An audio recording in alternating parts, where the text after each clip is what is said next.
Hello everyone and welcome back to another video from Wake&Tech. In this video, I'm going to show you how to change the language within the Phantom Wallet application. So let's get started right away. First of all, open up the Phantom Wallet app on your device. And if you haven't logged into your account already, you can proceed forward with your social accounts or by using your recovery or your seed phrase. After logging in, you will end up within the home page.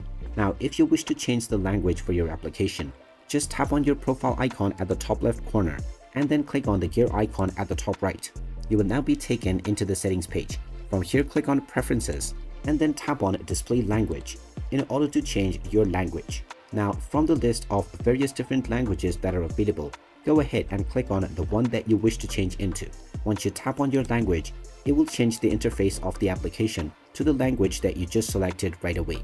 And after this, you will be able to use the application in your chosen language. And there you have it. That is how easy it is to change the language within the Phantom Wallet application.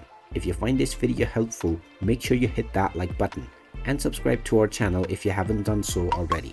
Also ring that notification bell to never miss another update from us. Thank you for watching and I will see you again in the next video.